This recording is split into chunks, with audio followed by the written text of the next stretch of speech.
अस्सलाम वालेकुम वरहमतुल्लाहि वबरकातुहू। Dear students, welcome to mentor MDCare. मेरा नाम डॉक्टर सैयद रुमान अमजद है। हमने वन शॉट लेक्चर सीरीज में आज थर्मोडायनामिक्स का चैप्टर डिस्कस करना है, which is probably the last chapter of this whole series. I hope काफ़ी सारी आपको हेल्प मिली होगी to revise the content effectively. पूरी वन शॉट लेक्चर सीरीज में मैंने कोशिश की है कि चीज़ों को समराइज रखा जाए और फोकस्ड रखा जाए अराउंड एमडीकेयर। इस लेक्चर में भी हम यही करेंगे। थर्मोडायनामिक्स अगेन छोटा चैप्टर है, लेकिन छोटी छोटी सी इसमें चीज़ें हैं जो कभी कभार कंफ्यूजिंग है। पहले जनरल ओवरव्यू लेंगे हर टॉपिक का, फिर थोड़ी सी कुछ ट्रिकी पॉइंट्स डिस्कस कर लेंगे जो पास्ट पेपर के हवाले से इंपॉर्टेंट है, and then we will conclude it. ठीक है, तो गौर से सुनना है। Anything that is not within this lecture is not important for your last day revision, and anything within this lecture is a must to do. ठीक है ना, आखिरी दिन भर उसको नहीं छोड़ना। सो हम स्टार्ट करते हैं। सबसे पहला जो पीएमडीसी के सिलेबस में टॉपिक है that is thermal equilibrium and heat. ठीक है, और लर्निंग ऑब्जेक्टिव्स के क्या है कि describe that thermal energies transferred from a region of a higher temperature to a region of lower temperature. ठीक है, आपने बताना है कि thermal energies are always transferred from higher to lower temperature. Thermal equilibrium कब इस्टेब्लिश होती है, इसके रिलेटिव क्या क्या क्वेश्चन आ सकते हैं। सो थर्मल इक्विलिब्रियम को बेसिक अगर हम डिफाइन कर दें, तो अगर आपके पास एक सिस्टम ए है और एक सिस्टम बी है, ये हॉट ऑब्जेक्ट है और ये कोल्ड ऑब्जेक्ट है, ठीक है ना, और इनके बीच में एक बाउंड्री थी, आपने वो खत्म कर दी, दोनों को कांटेक्ट में मिला दिया। ठीक है, both bodies are in contact with a temperature difference. तो क्या होगा, हॉट बॉडी से कोल्ड बॉडी की तरफ हीट ट्रांसफर होना शुरू हो जाएगी। हॉट बॉडी का टेम्परेचर या इंटरनल एनर्जी कम होना स्टार्ट हो जाएगा, कोल्ड बॉडी का टेम्परेचर या इंटरनल एनर्जी बढ़ना स्टार्ट हो जाएगी, और एक पॉइंट पर दोनों का टेम्परेचर इक्वलाइज हो जाएगा and heat will no longer transfer between these two objects. ठीक है, उस पॉइंट को हम कहेंगे कि हाँ, now they are in thermal equilibrium. ठीक है, सो अगर कोई दो सिस्टम्स हैं आपके पास, if you have two systems और उनका सेम टेम्परेचर हो गया है, एंड चूंकि सेम टेम्परेचर हो गया है तो there is no net heat flow from one system to another, तो उस वक्त आप कहेंगे कि ये दो सिस्टम्स थर्मल इक्विलिब्रियम में हो चुके हैं। ठीक है, थर्मल इक्विलिब्रियम में आ चुके हैं। याद रहे, मैंने यहाँ पर लिखा है no net heat flow. Thermal equilibrium पर आने के बावजूद भी यहाँ से यहाँ हीट ट्रांसफर होती है, यहाँ से यहाँ हीट ट्रांसफर होती है, लेकिन जितनी हीट डेल्टा क्यू बॉडी ए से बॉडी बी की तरफ ट्रांसफर होती है, उतनी ही बॉडी बी से बॉडी ए की तरफ भी ट्रांसफर होती है। तो नेट हीट फ्लो कोई नहीं है। ठीक है ना, ऐसा नहीं है कि नेट हीट ए से बी या बी से ए की तरफ जा रही है, जा रही है लेकिन इक्वल अमाउंट में जा रही है, तो हम कहते हैं कि कोई हीट फ्लो एग्जैक्टली हो नहीं रहा। ठीक है, ये तो हो गया दो सिस्टम के केस में। अगर एक ही सिस्टम हो आपके पास, उसकी एग्जांपल मैं देता हूं कि आपका एक कमरा है, आपने उस कमरे में एक जगह पर अंगीठी जलाई हुई है, अब उस अंगीठी के इर्द गिर्द जो है टेम्परेचर ज्यादा है। ठीक है ना, तो ये पूरा का पूरा आपका कमरा, अगर इसको सिस्टम कंसिडर कर लें, इसकी हवा, इसका इन्वायरमेंट इक्विलिब्रियम में नहीं है, क्योंकि कमरे का वो कोना जहां पे अंगीठी है वहां पर ज्यादा टेम्परेचर है, बाकी हिस्सों में कम टेम्परेचर है। ठीक है, तो क्या होगा, energy will flow, heat energy will flow from that hot portion of the system to the surroundings, बाकी जो कोल्डर एरिया है उसी सिस्टम का।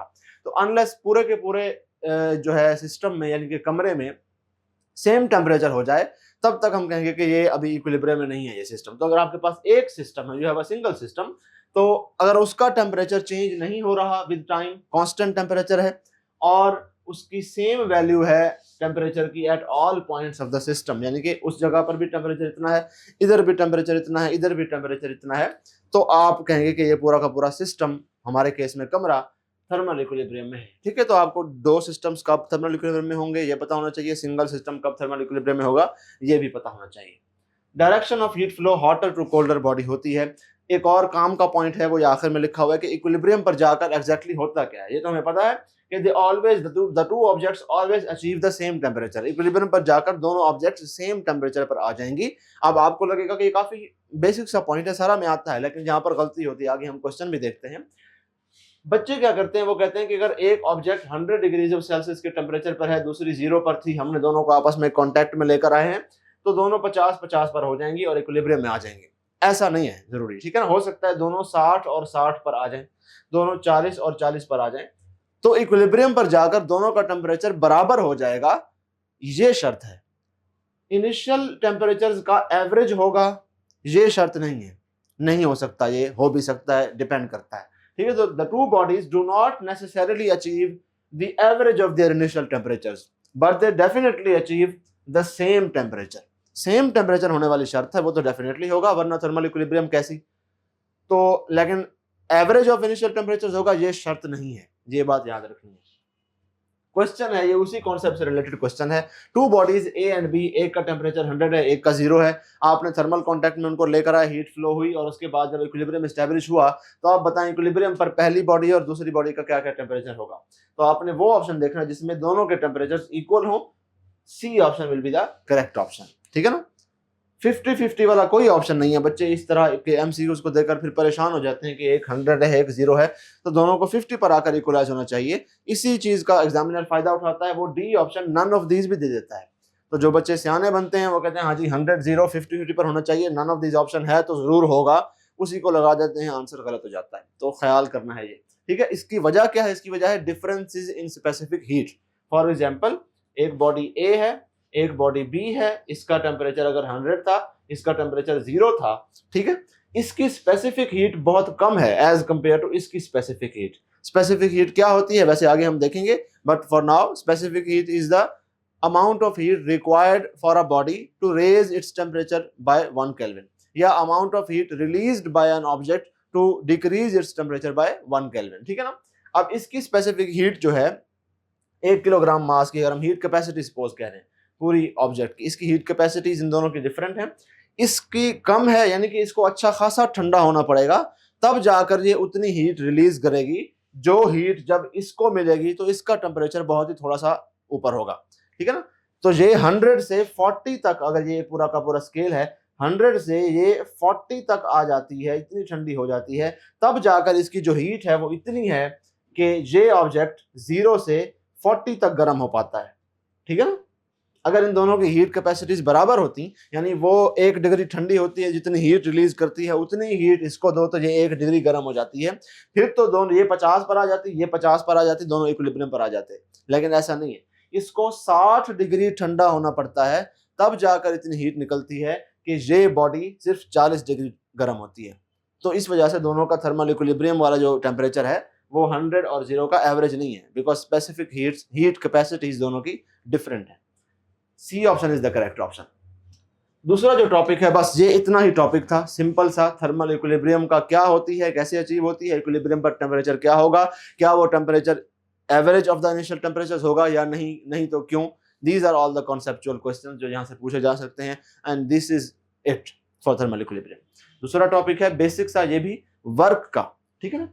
आपने कैलकुलेट करना है कि थर्मोडायनामिक सिस्टम में अगर वॉल्यूम चेंज हो कुछ सर्टेन अमाउंट तो कितना वर्क होगा, कैसे कैलकुलेट करेंगे वो हम देखते हैं। हीट और वर्क बेसिकली दोनों ही सेम चीजें हैं, ठीक है ना। Heat and work both are ways of transfer energy between system and surroundings. आप सिस्टम को हीट देते हैं, आप सिस्टम में एनर्जी ट्रांसफर कर रहे हैं, सिस्टम से हीट ले रहे हैं, आप सिस्टम की एनर्जी इन्वायरमेंट में सराउंडिंग्स में ट्रांसफर कर रहे हैं, सिस्टम्स की एनर्जी बाहर निकाल रहे हैं, एक्सट्रैक्ट कर रहे हैं। आपने सिस्टम के ऊपर वर्क किया, मतलब आपने गैस सिलेंडर का पिस्टन दबा दिया तो आपने एनर्जी दे दी सिस्टम को, और अगर सिस्टम खुद एक्सपैंड होकर गैस का पिस्टन ऊपर की तरफ कर रहा है तो सिस्टम सराउंडिंग्स के ऊपर वर्क कर रहा है, एनर्जी लौटा रहा है सराउंडिंग्स को। तो दोनों तरीकों से सिस्टम और सराउंडिंग्स के बीच में एनर्जी ट्रांसफर की जा सकती है। हीट के लिए स्पेसिफिकली इसीलिए वर्ड यूज किया जाता है कि ये एनर्जी इन ट्रांजिट है, ठीक है ना, कि जब जब एनर्जी ट्रांसफर होती है बिटवीन सिस्टम एंड सराउंडिंग्स तब तब हीट का नाम आता है।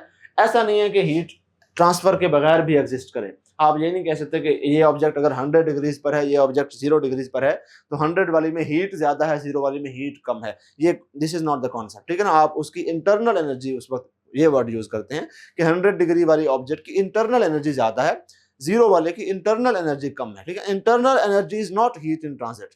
जब ट्रांसफर होती है एनर्जी कि एक ऑब्जेक्ट से दूसरी ऑब्जेक्ट में 100 जूल एनर्जी ट्रांसफर हो गई, तब हीट का वर्ड आता है। तो एक बात ये याद रखनी है कि these are energies in transit, both work भी उसी तरह से और हीट भी, ठीक है। और दोनों के दोनों पाथ फंक्शंस हैं, यानी कि पाथ मैटर करता है इन डिसाइडिंग के कितना चेंज हुआ। अगर हम पीवी डायग्राम बनाएं, यहाँ पर वी बनाएं, यहाँ पर पी बनाएं, ये इनिशियल प्रेशर और इनिशियल वॉल्यूम हो गया, यहाँ से यहाँ पर फाइनल वॉल्यूम और ये फाइनल प्रेशर हो गया।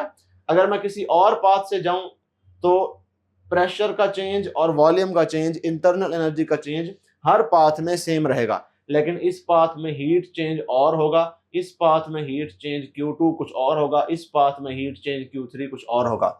सो इनिशियल और फाइनल वैल्यूज अगर सेम भी हों, still the path that the system takes to reach the final position matters in deciding कि कितना वर्क हुआ और कितनी हीट चेंज हुई। ये एक इनकी प्रॉपर्टी है।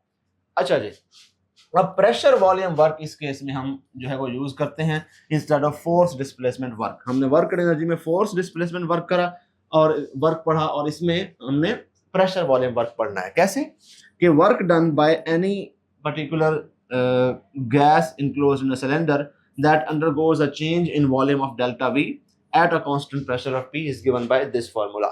प्रेशर, किस प्रेशर के ऊपर गैस एक्सपैंड या कॉन्ट्रैक्ट हुई और कितनी एक्सपैंड या कितनी कॉन्ट्रैक्ट हुई, वॉल्यूम चेंज यहाँ पर लिखेंगे, आपके पास वर्क आ जाएगा, जाउल्स में आएगा अगर आप प्रेशर पास्कल में और इसको मीटर क्यूब में लिखेंगे। ठीक है, अब डेल्टा वी क्या होता है? ये होता है final volume minus initial volume, और पी प्रेशर वैसा का वैसा रहेगा। अगर कोई ऑब्जेक्ट एक्सपैंड हुई है तो उसका फाइनल वॉल्यूम ज्यादा होगा, इनिशियल वॉल्यूम कम होगा, वी एफ माइनस वी आई का जवाब पॉजिटिव आएगा और वर्क भी पॉजिटिव होगा। दिस इज वाई एक्सपेंशन के वक्त work done by the system positive work consider होता है।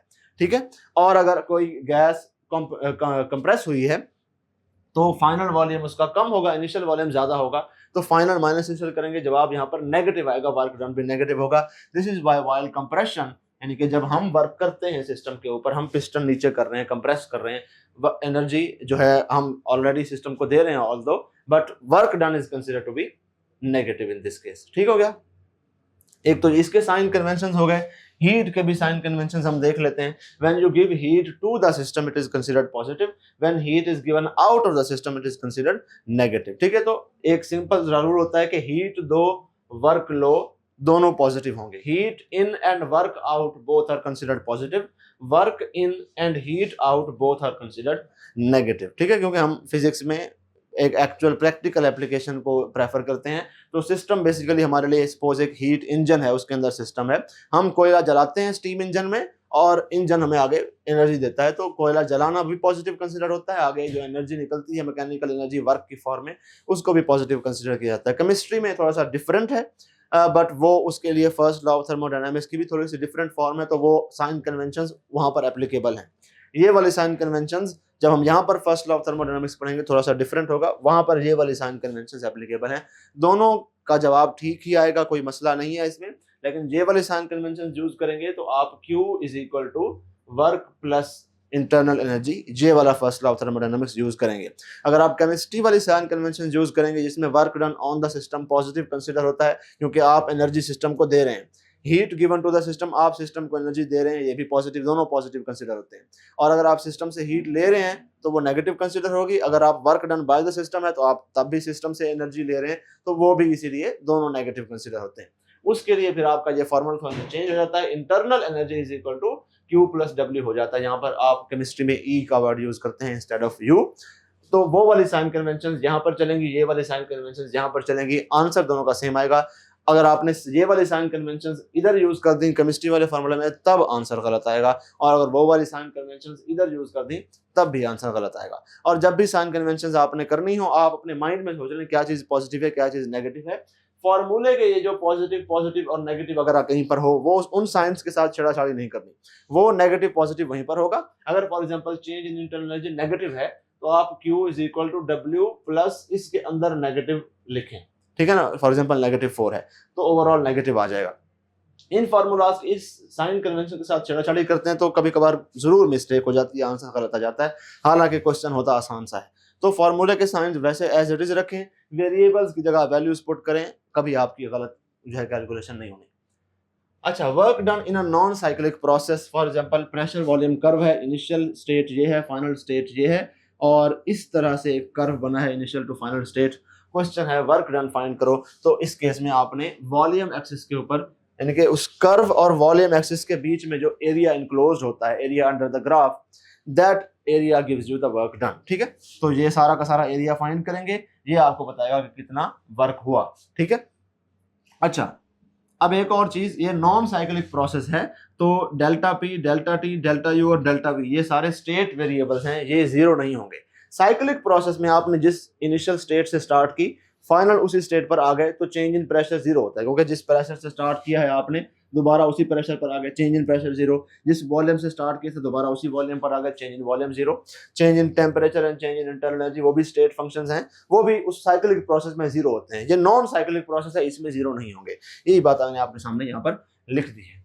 एक और बात मैंने यहाँ पर ये इसको अंडरलाइन क्यों किया, क्योंकि कभी कभार एग्जामिनर आपको यहाँ पर प्रेशर और यहाँ पर वॉल्यूम दे देता है और ग्राफ देता है और बोलता है एरिया फाइंड करो, तो आप क्या करते हैं, आप इधर ये वाला एरिया फाइंड करके आंसर लगा देते हैं, क्योंकि आपकी आदत बनी हुई है एक्स एक्सिस पर एरिया फाइंड करना है। गलत, एक्स एक्सिस पर एरिया फाइंड नहीं करना, वॉल्यूम एक्सिस पर एरिया फाइंड करना है हमेशा।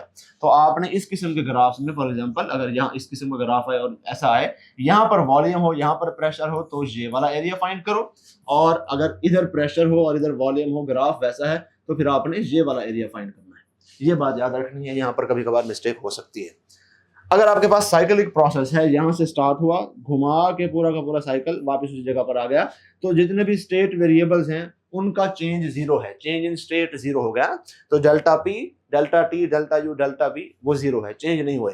लेकिन डेल्टा क्यू जो है ये पाथ फंक्शन है, डेल्टा डब्ल्यू यानी कि वर्क, हीट और वर्क दोनों ये पाथ फंक्शंस हैं, तो इनका चेंज जीरो नहीं है, ये नॉन जीरो है। कितने हैं, area enclosed by this graph है, ठीक है। तो इसके अंदर का जितना भी एरिया होगा that will give you the total work done by the system, और उतनी ही हीट चेंज ही होगी। क्यों?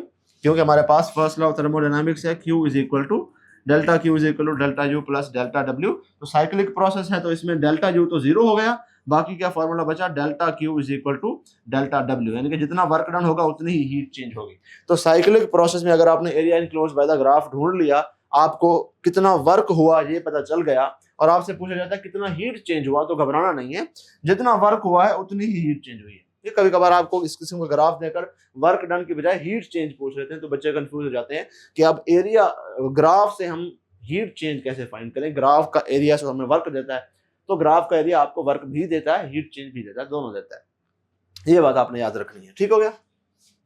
अच्छा, अब कुछ चीजें हैं जो थोड़ी सी आपको याद रखनी चाहिए, क्लॉकवाइज ग्राफ और anti clockwise graph. Cyclic process तो है, लेकिन कभी यहां से स्टार्ट हुआ है और इस तरह से एंटी क्लॉकवाइज गया है, और कभी यहां से स्टार्ट होकर क्लॉकवाइज गया है। अब इन दोनों में एरिया इनक्लोज तो बराबर है, अगर इसका 10 जूल एरिया आपने निकाला है, 10 जूल वर्क निकाला है, इसका भी 10 जूल होगा, लेकिन कहीं पॉजिटिव होगा कहीं नेगेटिव होगा। अब ये कैसे होगा, ये इस तरह होगा कि अगर आपके पास क्लॉकवाइज प्रेशर वॉल्यूम ग्राफ है, जैसा कि यहां पर है, ये क्लॉकवाइज है, तो इस केस में क्या होगा कि एक्सपेंशन ज्यादा होती है, कंप्रेशन कम होती है। तो इस केस में आपने पॉजिटिव कंसीडर करना है इसको, this is a positive work. इस केस में क्या है, आप एंटी क्लॉकवाइज पहले गए हैं, फिर उसके बाद आप वापस, पहले आप एक्सपेंड हुए हैं, उसके बाद कंप्रेस हुए हैं। कंप्रेशन हायर प्रेशर पर हुई है, एक्सपेंशन लोअर प्रेशर पर हुई है, तो इसका कंप्रेशन के वक्त का जो है एरिया इतना है एक्सपेंशन के वक्त का, और कंप्रेशन के वक्त का जो एरिया है वो ज्यादा है। तो नेगेटिव वर्क, जो कंप्रेशन वाला वर्क है वो ज्यादा है, एक्सपेंशन वाला कम है, तो नेट अगर आप माइनस करेंगे तो जवाब माइनस ही आएगा। यहाँ पर उल्टा सिस्टम है, यहाँ से स्टार्ट हुआ है, पहले आपने एक्सपेंड किया है, एक्सपेंशन के वक्त इतना वर्क हुआ, ये पॉजिटिव वर्क है, एक्सपेंशन वाला वर्क।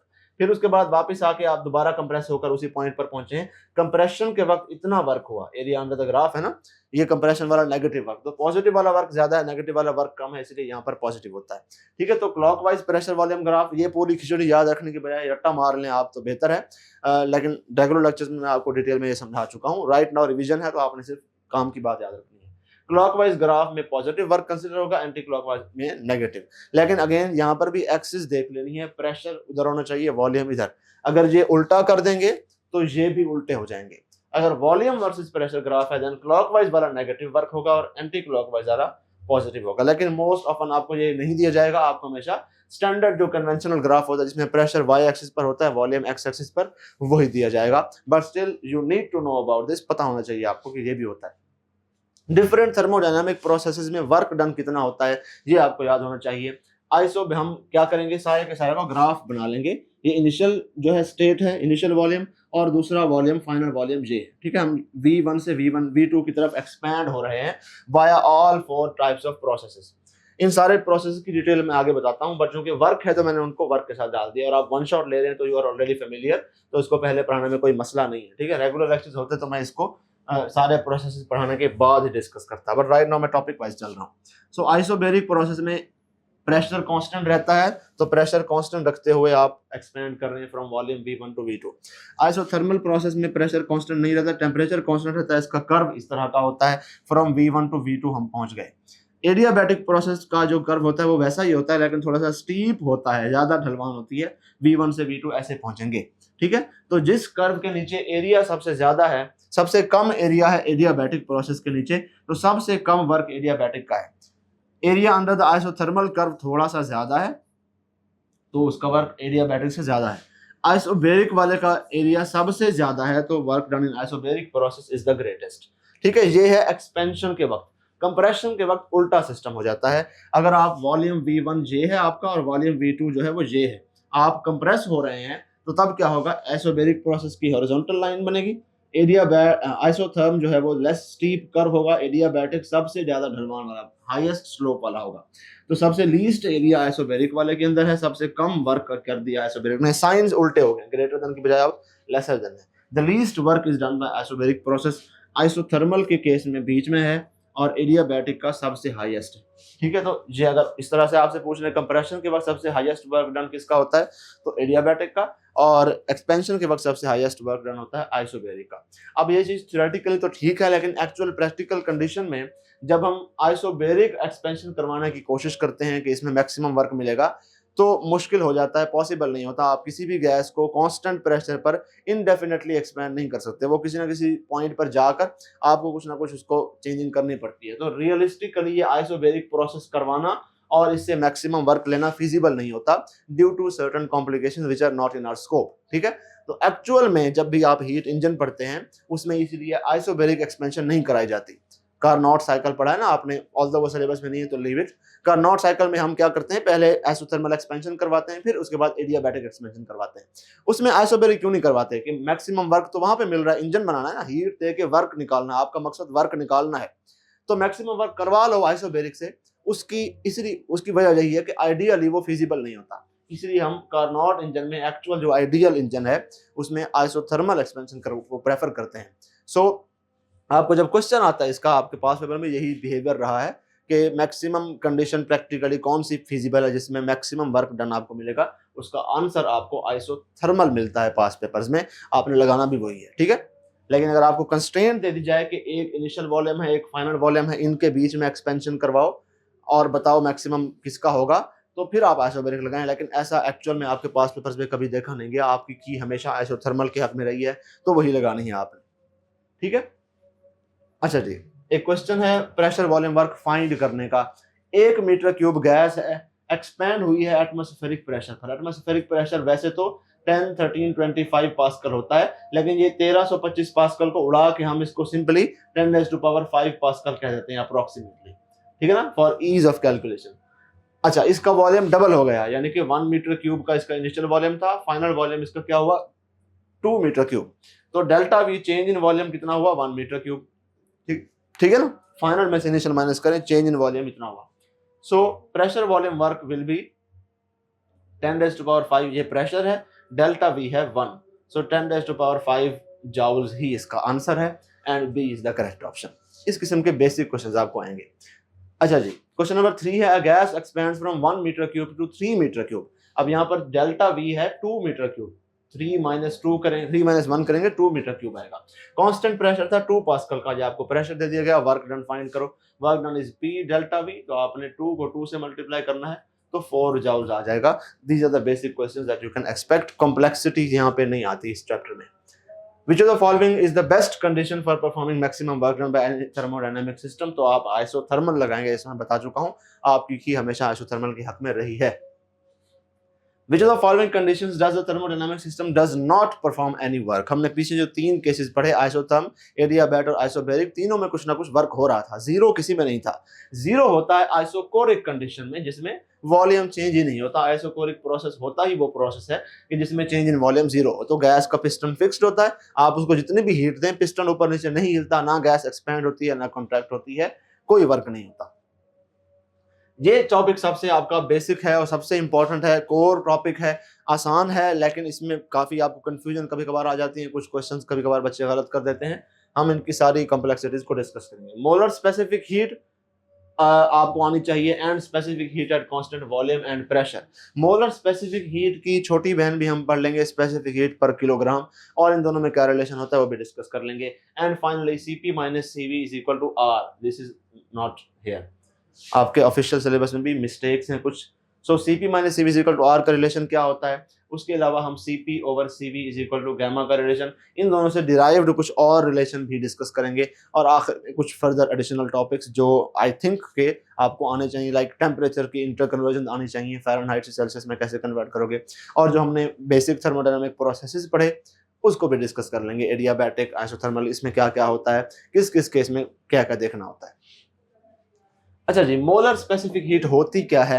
हीट एब्जॉर्ब्ड पर मोल पर केल्विन, कितनी हीट एक मोल का टेम्परेचर 1 केल्विन बढ़ाने के लिए चाहिए, तो यूनिट क्या होगा, जाउल पर मोल पर केल्विन। स्टेटमेंट में लिख देंगे तो हीट एब्जॉर्ब्ड और released bye 1 mole of a substance for 1 kelvin और 1 डिग्री ऑफ सेल्सियस राइज और fall in its temperature respectively. ठीक है, हीट एब्जॉर्ब करेगा, कितनी हीट एब्जॉर्ब करेगा कि 1 केल्विन या 1 डिग्री सेल्सियस राइज हो जाए टेम्परेचर का, और हीट रिलीज करेगा तो कितनी रिलीज करेगा कि 1 केल्विन और 1 डिग्री सेल्सियस फॉल हो जाए टेम्परेचर में। राइज करने के लिए भी उतनी ही चाहिए होगी जितनी फॉल करने के लिए, हमने बस डिफाइन करने के लिए दोनों चीजों को इंक्लूड कर दिया। अब ये एक फिजिकल क्वांटिटी है, यूनिट आपके सामने है, डायमेंशंस आप यहाँ से बना सकते हैं, स्केलर क्वांटिटी है, कोई साइन का इसमें चक्कर नहीं है, फॉर्मूला आपके सामने है, इसको रिप्रेजेंट करते हैं स्मॉल c से, this is what we call molar specific heat.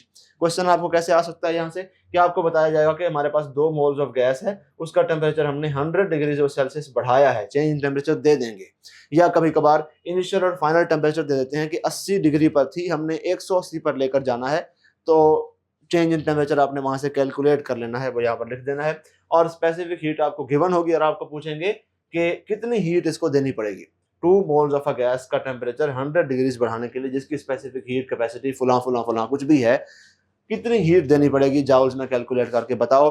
कभी कभार कैलोरीज में पूछ लेंगे तो आपको कैलोरी में कन्वर्जन आनी चाहिए, आपको पता होना चाहिए कि 1 कैलोरी 4.18 जूल्स के बराबर होती है, ये इसकी एक्चुअल वैल्यू है, वरना वैसे 4.1825 होती है, ज़्यादा प्रिसाइज करें, लेकिन आपने एमडीकैट में कम प्रिसीजन पर तवज्जो देनी है, ईज ऑफ कैलकुलेशन पर तवज्जो देनी है, तो 4.18 को आप 4.2 लिख लें, 4.2 को सॉल्व करना आसान होता है हाथ से, ठीक है, ये वैल्यू यूज करेंगे आप, तो आपने कैलोरीज में बता देनी है, किलो कैलोरीज में पूछेंगे, कभी किलो जाउल्स में पूछ लेंगे, इस तरह के basic questions with some small tricks in the units, ठीक है। अच्छा जी, अब हम एक और कॉन्सेप्ट पढ़ते हैं कि कांस्टेंट प्रेशर पर मोलर स्पेसिफिक हीट और कांस्टेंट वॉल्यूम पर मोलर स्पेसिफिक हीट। अगर आपके पास कांस्टेंट प्रेशर पर कोई गैस है, मूवेबल पिस्टन है, यानी कि ये पिस्टन के ऊपर सर्टेन वेट है, लेकिन अगर गैस ने एक्सपैंड किया, ज्यादा उसमें एनर्जी आ गई, हीट दे दी हमने उसको, तो वो पिस्टन को ऊपर पुश कर सकती है, हम भी नीचे पुश कर सकते हैं, लेकिन इसके ऊपर सर्टेन डिफाइंड वेट है, सर्टेन कांस्टेंट प्रेशर ही हमने रखा हुआ है, ज्यादा बढ़ा घटा नहीं सकते हम उसको। इसको जब हम हीट देंगे, कांस्टेंट प्रेशर पर हीट देंगे, तो उसको QP कहेंगे। इस QP का कुछ हिस्सा इस गैस की इंटरनल एनर्जी यानी कि इसका टेम्परेचर इंक्रीज करने में चला जाएगा, बाकी हिस्सा वर्क अगेंस्ट द सिस्टम करने में चला जाएगा, गैस एक्सपैंड हो जाएगी, ठीक है। तो अब दूसरा जो केस है जिसमें फिक्स्ड पिस्टन है, यहाँ पर आपने पिस्टन को यहाँ पर वेल्ड किया हुआ है, नो मैटर जितनी भी गैस एक्सपैंड होने की कोशिश करे, पिस्टन को पुश नहीं कर सकती, आप भी पिस्टन को नीचे पुश नहीं कर सकते, तो कांस्टेंट प्रेशर नहीं है, कांस्टेंट वॉल्यूम की कंस्ट्रेंट है। तो यहाँ पर आप जितनी भी हीट देंगे कांस्टेंट वॉल्यूम पर दिए तो QV है, heat given at constant volume is entirely converted into the internal energy, gas गर्म ही हो जाएगी बिकॉज वो वर्क अगेंस्ट द सिस्टम नहीं कर सकती, ठीक है। ये हैं 2 केसेस। अब इन 2 केसेस में फर्क क्या है कि अगर आपने इसका टेम्परेचर यानी कि इसकी इंटरनल एनर्जी का ही एनालॉग 1 डिग्री ऑफ सेल्सियस बढ़ाना है, तो आपको सर्टेन हीट देनी पड़ेगी, जिसका कुछ हिस्सा तो वर्क में चला जाएगा, कुछ पोर्शन ही एक्चुअल इस 1 डिग्री टेम्परेचर बढ़ाने में कंट्रीब्यूट करेगा, तो आपको ज्यादा हीट देनी पड़ेगी क्योंकि आपका कुछ वर्क में जा रहा है, सारा टेम्परेचर बढ़ाने में काम नहीं आ रहा। लेकिन यहाँ पर आपकी गिवन हीट सारी की सारी टेम्परेचर बढ़ाने में काम आ रही है, तो इसका अगर आप टेम्परेचर 1 डिग्री बढ़ाना चाहेंगे तो आपको कम हीट देनी पड़ेगी, बिकॉज आपकी हीट सारी असली काम जो करना है उसने वो कर रही है, वर्क में नहीं जा रही, ठीक है। सो दिस इज वाई अगर आप कांस्टेंट वॉल्यूम पर 1 डिग्री सेल्सियस बढ़ाते हैं 1 मोल गैस का, आपको कम हीट देनी पड़ती है अगर आप कांस्टेंट प्रेशर पर 1 मोल गैस का 1 डिग्री सेल्सियस टेम्परेचर बढ़ाना चाहेंगे तो आपको ज़्यादा हीट देनी पड़ेगी, बिकॉज आपकी जो हीट है वो सारी की सारी टेम्परेचर बढ़ाने में नहीं यूटिलाइज हुई, उसका एक हिस्सा हुआ है, तो आपको उससे बढ़ा के देनी पड़ती है ताकि बाकी का वर्क हो जाए और जो बची है बाकी कुछ हमारी इंटरनल एनर्जी में कन्वर्ट हो जाए। This is why specific heat at constant pressure is greater than specific heat at constant volume. Constant pressure पर 1 मोल गैस का 1 केल्विन बढ़ाने के लिए ज्यादा हीट देनी पड़ती है as compare to constant volume. यही चीजें यहाँ पर मैंने आपके सामने लिख दी हैं। Heat given is QV, entire heat gets converted into delta U, constant volume की बात हो रही है। So we have to give smaller amount of heat to bring about a unit rise in temperature। Unit जब आप इसका formula जब आप इसका लिखेंगे तो सबस्क्रिप्ट में दोनों जगहों पर V लिख देंगे। एट कांस्टेंट प्रेशर आपने QP जितनी हीट दी इसका एक पार्ट W में कन्वर्ट हो गया, the rest gets converted into internal energy. So we have to give a greater amount to bring about a unit rise in temperature. इसके फॉर्मूले में सबस्क्रिप्ट में आप यहाँ पर और यहाँ पर QP लिख देंगे, ठीक है। फर्दर एक चीज है, अगर आपने फॉर एग्जांपल 1 मोल गैस पकड़ी, आपने उसको कांस्टेंट वॉल्यूम पर हीट किया, तो फर्स्ट लॉ ऑफ थर्मोडायनामिक्स उसका आप ऐसे लिखेंगे कि delta Q is equal to delta U plus delta W, ठीक है ना। कांस्टेंट वॉल्यूम पर आपने हीट दी है तो सिर्फ इंटरनल एनर्जी में चेंज आया है, वर्क कुछ नहीं हुआ, तो वर्क वाली वैल्यू 0 है। So delta QV is equal to delta U, यानी कि delta U is equal to CV delta T। ये कहां से आया? ये इस फॉर्मूले से आया, delta QV is equal to CV n delta T। N की वैल्यू 1 पुट कर दे, डेल्टा T उधर मल्टीप्लाई हो गया। So heat given at constant volume is equal to specific heat at constant volume times change in temperature. वही हमने delta QV की वैल्यू यहाँ पर पुट कर दी। सो अगर कोई गैस कांस्टेंट वॉल्यूम पर हीट की जा रही है, सर्टेन राइज इन टेम्परेचर लेकर आ रहे हैं, तो this is the formula to calculate the change in internal energy, ठीक है। चेंज इन टेम्परेचर को मल्टीप्लाई कर दो specific heat at constant volume से। What happens at constant pressure? अगर यहाँ पर आपके पास 1 मोल है जिसको कांस्टेंट प्रेशर पर हीट कर रहे हैं, तो फर्स्ट लॉ ऑफ थर्मोडायनामिक्स वैसा का वैसा लिखेंगे, डेल्टा Q की जगह डेल्टा QP लिखूंगा।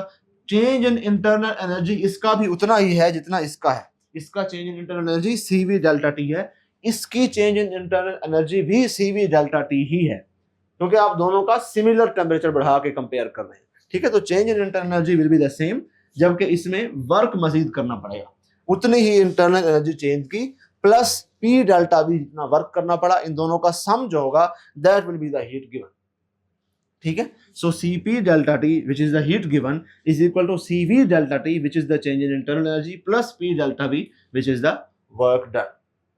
सो इतनी हीट देंगे तो कांस्टेंट वॉल्यूम पर 1 केल्विन बढ़ जाएगा, इतनी हीट में मजीद कुछ वर्क का एलिमेंट भी ऐड करेंगे तो फिर वो हीट आपको मिलेगी जो आपको कांस्टेंट प्रेशर पर देनी है।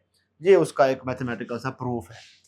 स्पेसिफिक हीट पर किलोग्राम, ये मोलर स्पेसिफिक हीट की ही थोड़ी सी रिलेटेड सी चीज है, बट इसमें हमने जो मोल को फिक्स किया था मोलर स्पेसिफिक हीट में, उसकी जगह किलोग्राम को फिक्स कर देते हैं। वहां पर हमने कहा था हीट एब्जॉर्ब्ड बाय 1 मोल पर केल्विन, यहाँ पर heat absorbed bye 1 kg of a substance for a kelvin rise और फॉल इन टेम्परेचर। तो इसका यूनिट जाउल पर मोल पर केल्विन की बजाय joule per kilogram per kelvin होगा, डायमेंशंस भी अकॉर्डिंगली चेंज हो जाएंगे। बाकी सारी की सारी प्रॉपर्टीज इसकी एग्जैक्टली वैसी ही है, ठीक है। और याद रहे ये भी, इसको हम रिप्रेजेंट कर रहे हैं C के ऊपर डैश लगा के, ताकि पता चले कि ये पर kg वाली है, पर मोल वाली नहीं है। और इसमें भी उसी तरह से C dash at constant pressure, C dash at constant volume होगा, और ये भी कांस्टेंट प्रेशर वाली कांस्टेंट वॉल्यूम से ज्यादा होगी।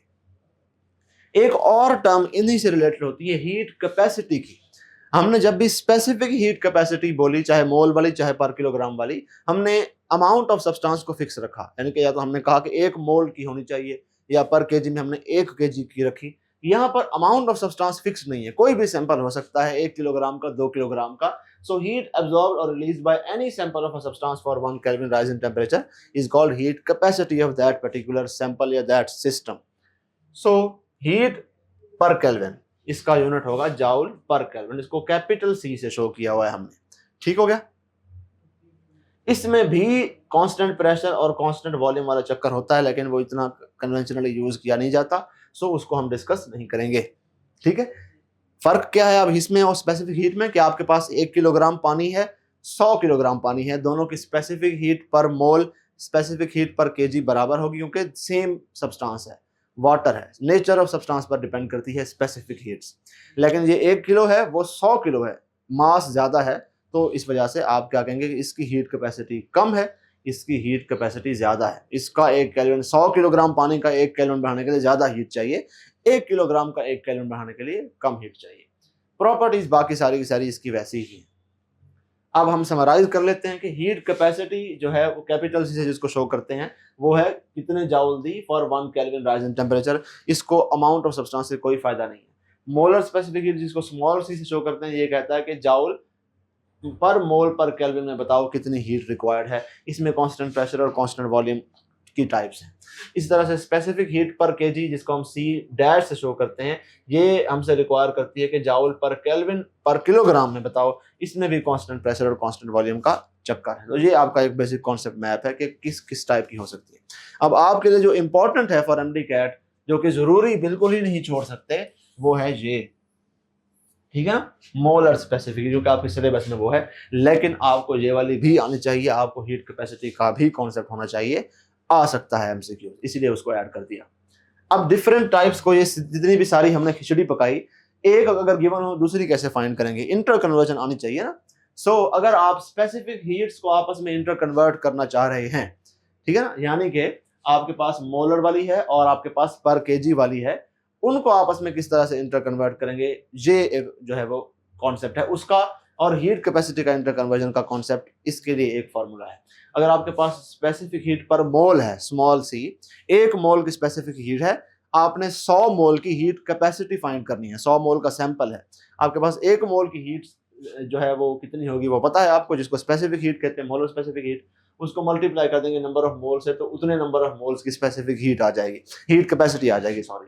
इस तरह से आपको अगर किलोग्राम में पता है कि 1 किलोग्राम की इतनी होती है, वो है सी डैश स्पेसिफिक हीट पर किलोग्राम, और आपके पास एम मास जितना सैंपल है, 2 किलो का है, 3 किलो का है, जितने भी किलोग्राम्स हैं उतने ही किलोग्राम से उसको मल्टीप्लाई कर देंगे तो उस सैंपल की हीट कैपेसिटी आ जाएगी। ये तरीका है कि आपको स्पेसिफिक वाली गिवन है, हीट कैपेसिटी कैसे फाइंड करते हैं।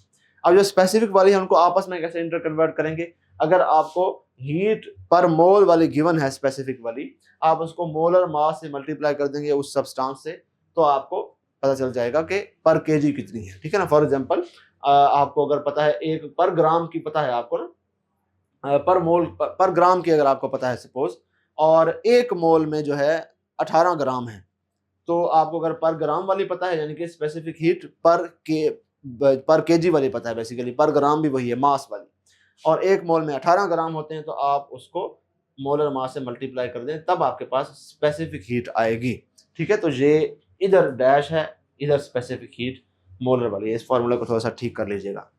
तो ये एक बेसिक सी इंटर कन्वर्जन है, आपको आनी चाहिए।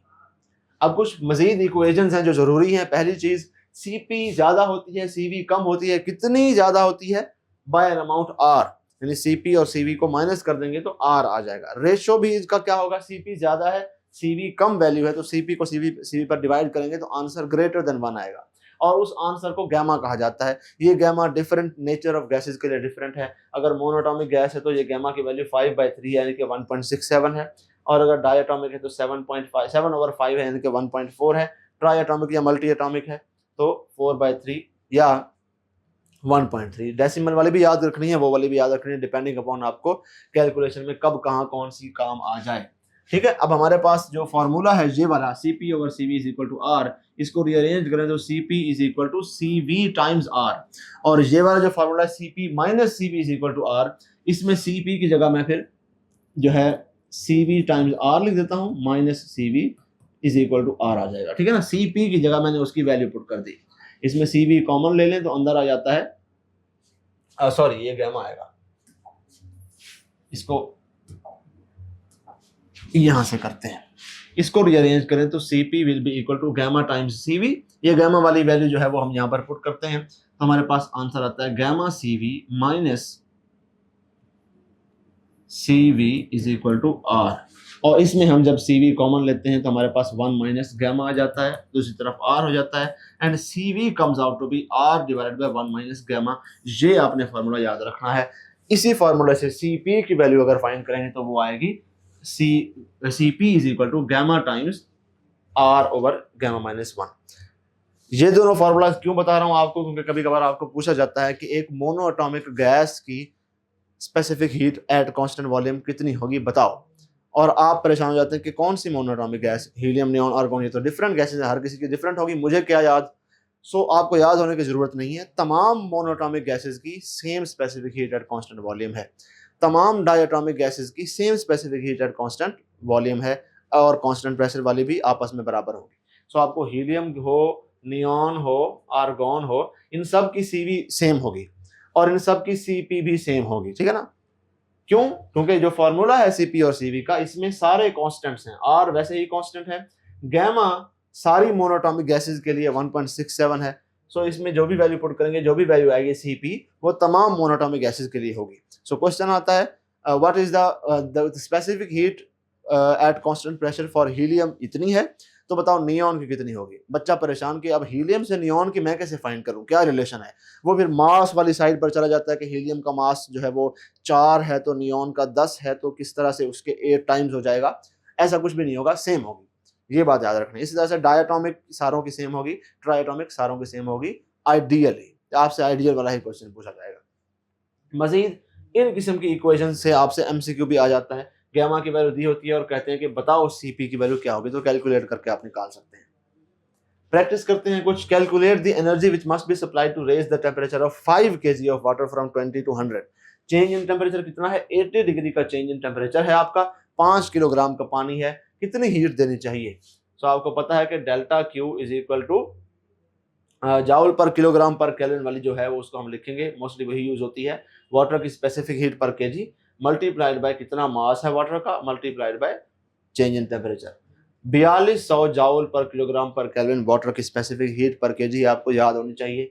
मास कितना है हमारे पास? 5 किलोग्राम पानी है, कितना आपने टेम्परेचर चेंज करना है? 80 टेम्परेचर चेंज करना है। 4200 को वैसा का वैसा लिखें, 80 मल्टीप्लाइड बाय 5 विल बी 400, 8 5 40 हो जाता है। इसको थोड़ा सा सिंप्लीफाई करने के लिए हम यहाँ पर 4.2 लिख देते हैं और यहाँ पर 4 लिख देते हैं, और 10⁻² इसकी हो गई, इसके 3 जीरो हमने किए, 10⁻³ ये हो गया। सो 4 4 हो गया 16 और 4 दूनी 8, ठीक है। 1680 तकरीबन आएगा, और मल्टीप्लाइड बाय 10⁻, आगे क्या आएगा? 3 आएगा, बाकी बचेगा, ठीक है ना। 2 हमने इधर मल्टीप्लाई कर दिए, इतने जूल्स, तो 1680 किलो जूल्स होना चाहिए बेसिकली। ये सारे किलो जूल्स वाले ऑप्शन हैं, और 1680 किलो जूल्स आपका करेक्ट ऑप्शन। अच्छा जी, स्पेसिफिक हीट पर KG eight constant pressure and constant volume for nitrogen is this, ठीक है ना। अब ये सीपी डैश और सीवी डैश है, ये पर केजी वाले स्पेसिफिक हीट्स हैं। ये जो रिलेशन है ना, CP minus CV is equal to R, ये मोलर स्पेसिफिक हीट्स के लिए है, पर केजी वालों के लिए नहीं है। तो अब आप यहाँ पर क्या करेंगे, आपने अभी पीछे फॉर्मूला पढ़ा है कि स्पेसिफिक हीट एट पर मोल वाली specific heat is basically KG वाली स्पेसिफिक हीट को मल्टीप्लाई कर दें आप मोलर मास से। सो अगर आपके पास केजी वाली स्पेसिफिक हीट्स होंगी तो आप कहेंगे कि केजी वाली स्पेसिफिक हीट को मोलर मास से मल्टीप्लाई करो तो हमें दूसरी वाली स्पेसिफिक हीट मिल जाएगी। तो सीपी मोलर वाले की जगह मैं ये वैल्यू पुट कर सकता हूँ। सो सीपी डैश केजी वाली मल्टीप्लाइड बाय मोलर मास, ये मैंने इसकी जगह पुट किया। कांस्टेंट वॉल्यूम की जगह भी वैसे ही मैं सीवी डैश पर केजी वाली multiplied by molar mass put कर सकता हूँ, इज इक्वल टू आर। अब मोलर मास नाइट्रोजन का कितना है? 14 है? नहीं, नाइट्रोजन गैस की बात हो रही है तो N2 आपने कंसीडर करना है, 28 है इसका मोलर मास। सो यहां पर भी 28 आ जाएगा और इधर भी 28 आ जाएगा। ये 28 को आप कॉमन ले सकते हैं, बाकी अंदर CP dash minus CV dash बच जाएगा, बाहर 28 आ जाएगा, राइट हैंड साइड पर आर आ जाएगा, and we will get to the solution CP dash minus CV dash will be equal to R over 28। This is the correct option, and D option को आप सेलेक्ट कर लेंगे। बच्चे A option लगा देते हैं, गलत ऑप्शन आ जाता है, गलत आंसर आ जाता है। क्वेश्चन नंबर 8 है, सीवी अगर आपको गिवन है 5r/2 तो सीपी फाइंड करो, ठीक है ना। ये 5/2r बेसिकली ये 5r/2 ही है, सीपी फाइंड करना है आपने। तो आपको पता है CP is equal to R plus CV, R में सीवी की वैल्यू 5r/2 ऐड कर दें, 2 1 2, 2 + 5 7, तो 7r/2 that will be the correct option. कभी कभार डेसिमल में पूछ लेते हैं, सीवी अगर 2.5r है, 2.5 यही 5/2 को 2.5 ही कहते हैं, ये भी एग्जैक्टली वही है। तो इसमें भी आपका आंसर 7r/2 ही आना है। तो 7r/7/2 को हम जो क्या लिखते हैं 3.5 लिखते हैं। तो 3.5 आर है इसका आंसर। ये सेम क्वेश्चन है बट इन डेसिमल। दोनों टाइप्स के क्वेश्चन आपने पास पेपर में आपके आ चुके हैं, आप एक्सपेक्ट करेंगे इस किस्म के क्वेश्चंस को। क्वेश्चन नंबर 10 है ratio of molar specific heat at constant pressure and eight constant volume क्या होता है। हमने अभी पीछे कहा कि Cp चूंकि ग्रेटर देन Cv है तो Cp और Cv का जो रेशियो होगा वो हमेशा ग्रेटर देन 1 होगा। 1.67, 1.4, 1.3 सारे 1 से ज्यादा ही हैं वैल्यूज, सो ग्रेटर देन 1 लिखेंगे। C option will be your correct option. Question number 11 है Cv denotes molar specific heat at constant volume, delta T is the change in temperature and Cv delta T क्या होगा। हमने अभी पीछे पढ़ा Cv delta T basically change in internal energy के बराबर होता है, चाहे कांस्टेंट वॉल्यूम हो चाहे कांस्टेंट प्रेशर हो, दोनों केसेस में change in internal energy is given by Cv delta T। और अगर n नंबर ऑफ मोल्स हैं तो n Cv delta T, ये चेंज इन इंटरनल एनर्जी होता है कांस्टेंट वॉल्यूम पर भी किसी गैस का, कांस्टेंट प्रेशर पर भी किसी गैस का। So change in internal energy वाले ऑप्शन को आप सेलेक्ट करेंगे। अगला क्वेश्चन है कांस्टेंट प्रेशर और कांस्टेंट वॉल्यूम पर Cv की वैल्यू 3/2R है तो Cp फाइंड करें। ये भी उसी किस्म का ही क्वेश्चन है। So Cp will B R plus Cv यानी कि R प्लस 3R/2, 2 एकम 2, 2 और 3 5, सो 5R/2, 5R/2 is the value of Cp। आप सी ऑप्शन को सेलेक्ट करेंगे। मोस्ट रिपीटेड क्वेश्चन इसमें से यही है कि Cp Cv में से एक वैल्यू दे देते हैं, दूसरी आपको फाइंड करनी होती है। क्वेश्चन नंबर 13 है a diatomic gas undergoes an isobaric process, यानी कि कांस्टेंट प्रेशर पर आपने उसको किसी भी प्रोसेस से गुजारा है। रफली what percentage of input heat is converted into mechanical work. हमने पीछे बात ये पढ़ी है कि अगर कांस्टेंट प्रेशर पर कोई भी गैस हो तो उसको जितनी भी हीट देते हैं उसका कुछ हिस्सा उस गैस की इंटरनल एनर्जी को बढ़ाने में यूज हो जाता है, बाकी हिस्सा इस पिस्टन को ऊपर पुश कर देता है तो पिस्टन थोड़ा सा ऊपर पुश हो जाता है, इतना डिस्प्लेसमेंट होती है और चेंज इन वॉल्यूम इसका डेल्टा वी होता है और वर्क जो होता है that is P delta we, तो कुछ हिस्सा वर्क में कन्वर्ट हो जाता है। अब ये हमें कैसे पता चलेगा कि इसका कितना हिस्सा इंटरनल एनर्जी में जाता है और कितना हिस्सा वर्क में जाता है। ये तो मुश्किल काम हो गया ना कैलकुलेट करने का। अब इसको कैसे आप कैलकुलेट करेंगे। इसको कैलकुलेट करने का जो तरीका है वो है ये। अगर आपके पास मोनोएटॉमिक गैस है और उसकी हीट कैपेसिटी का जो रेशियो है वो 5/3 है, पीछे पढ़ चुके हैं ना मोनोएटॉमिक गैस के लिए 5/3 होता है, गामा की वैल्यू 1.67, तो जितना पोर्शन इंटरनल एनर्जी में जाएगा वो 1/गामा होगा। उसकी जो भी गामा वैल्यू है उसको उल्टा कर दें, that is the amount of the supplied heat that will go into internal energy. So अगर हमने जितनी भी हीट दी है इसका 1/गामा जितना हिस्सा इंटरनल एनर्जी में जाएगा और बाकी जो बचेगा, बाकी कितना बचेगा, 1 में से 1/गामा माइनस कर दें, बाकी जो बचेगा इतना वो वर्क में जाएगा।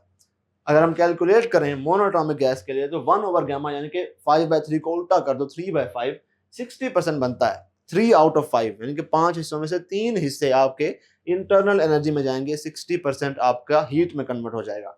बाकी 2/5, 3 आउट ऑफ 5 इधर चला गया, बाकी 2 आउट ऑफ 5 जाएगा वर्क में एंड दैट इज 40%। ठीक है, दैट इज, उसको अगर कैलकुलेट करना चाहें तो 1 - 1/गामा से। ये आपने बात याद रखनी है। अब हमारे पास ये केस डायटोमिक गैस का है तो डायटोमिक गैस की गामा वैल्यू 7/5 होती है। इसको जितनी भी हीट देंगे आप उसका 5/7 हिस्सा यानी कि 71% हीट में जाएगा और बाकी जो 2/7 है 28% बनता है रफली, that is getting converted into mechanical work, यानी कि तकरीबन 29 है ये।